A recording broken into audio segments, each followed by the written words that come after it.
Hi, I'm Jorge Antonio Vallejos, and you're watching BlackCoffeePoet.com and the Black Coffee Poet YouTube channel. They work in conjunction with each other. I am the Black Coffee Poet. So, this whole week I've been talking about James Holmes and the shooting in Colorado and who is a terrorist and why is James Holmes labeled a shooter, etc., etc., etc. So, I'm just going to go into that. This is the last vlog I'm doing about that. And the reason I'm continuing this is because I'm wondering, well, people are, defining James Holmes as a shooter and not a terrorist, and it's not just big media. It's people influenced by big media.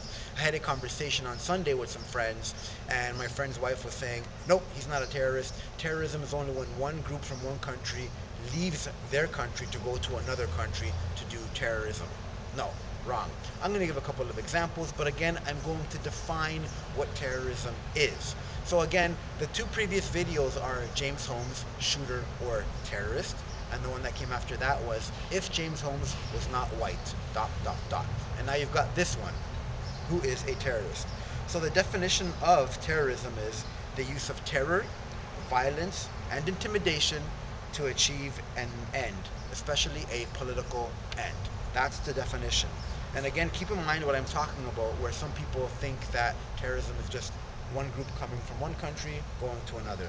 So now I'm going to be talking about I'm going to give the examples that I have to disprove that. So starting where I am right now in the land now known as Canada, this stolen land, it's originally indigenous land. In the 1960s and 70s, there was a group called the FLQ, which stands for Front de Libération du Québec. And they were Marxist-Leninist, they were Quebec nationalist, and what they did was 160 violent acts.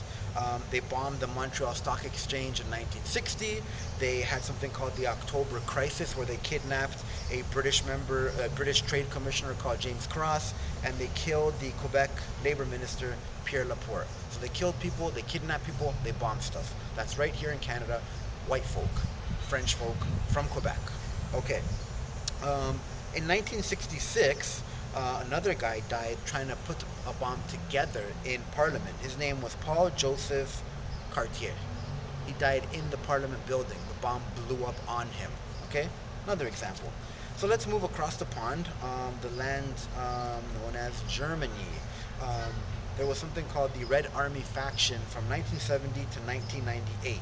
They were communists, they were anti-imperialists, they killed 34 people. There was another group called the Revolutionary Cells, 1973 to 1995.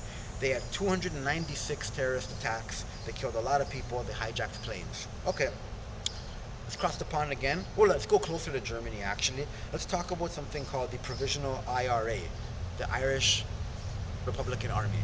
1969 to 1997. Um, the famous band U2 has an amazing song about something they did called Sunday Bloody Sunday. They bombed places in Ireland, killed people, and England as well. Okay, so that just shows you that terrorism isn't just a bunch of brown folk. In this millennium, we've been talking about Arabs and Afghans and Pakistanis, Indonesians, Sri Lankans. They're all labeled as terrorists. Nope, there's a lot of white terrorists out there. I think James Holmes is a terrorist. So now, coming back to America, in the 90s, two men blew up a building in Oklahoma. Timothy McVeigh and Terry Nichols. Now, conspiracy theorists say, "Oh, these guys didn't do it, etc., etc." Who knows? All we know is the facts. Well, the facts we are given. They're in jail for bombing a building in Oklahoma. Two white guys. Boom. So let's look at a list of who the FBI defines as domestic terrorists. So again, people not coming from other places. And there's a lot of people on this list, but I'm going to be showing that it's not just brown folk. It's not just people of color. Who's on this list? So between 1980 and 2000, 250 of 335 terrorist incidents in the U.S. were committed by people from the U.S. This is an FBI list. The Aryan Nation, I don't think I have to speak more on them. The Ku Klux Klan, don't gotta speak more on them. The Jewish Defense League, that might be a surprise to some of you. The Unabomber, and the list goes on and on and on and on of homegrown terrorists, terrorists who weren't of color, white people. Okay, so um, I defined terrorism. I've showed you that terrorism isn't just done by people of one faith. You know, this Islamophobic society today just deems terrorists as Muslim. Nope. Oh, on that FBI list, there were a ton of Christian groups as well. Yeah, just something to think about. You know what I mean? And what about these militias that are around also? There's something called the Michigan militia. They're armed better than local police forces, than the FBI, than the ATF. Maybe they even have better weapons than the army. Minus obviously like tanks and planes and all that kind of stuff. What if they got mad one day and wanted to do a bunch of shit? They could easily. They're armed enough to do it. Um, what about all those rich Cubans in Miami who were kicked out of Cuba and ever since have done attacks on Cuba, either themselves or they've hired mercenaries? Isn't that sponsoring terrorism?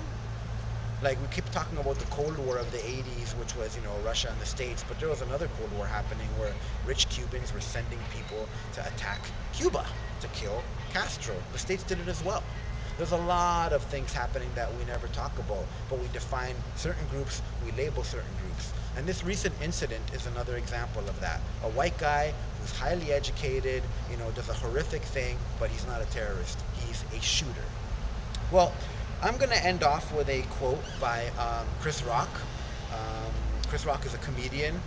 I'm not as funny as him, but hey, let's give it a go. They keep trying to scare us. They keep telling us to be on the lookout for Al Qaeda. I ain't scared of Al Qaeda. I'm from Brooklyn. I don't give a fuck about Al Qaeda. Motherfuck Al Qaeda. Did Al Qaeda blow up the building in Oklahoma? No. Did Al Qaeda put anthrax in your mail? No. Did Al Qaeda drag James Byrd onto the streets till his eyes popped out of his head? No. I ain't scared of Al Qaeda. I'm scared of Al Kraqa. So that's one perspective. A lot of people agree with that. So I just want you to think about who is a terrorist and why. Who's labeling them? What's the backing to that? What's the real definition? And why are we, you know, vilifying certain groups and not others? And is terrorism just people coming across from another land? A lot of things to think about. Thank you for watching blackcoffeepoet.com and the Black Coffee Poet YouTube channel. Check out the two previous videos that were also focused on this horrific thing that happened in Colorado, but mainly focused on the person who did them and why he is being labeled the way he is. Terrorist or shooter, and if he wasn't white. Thank you very much.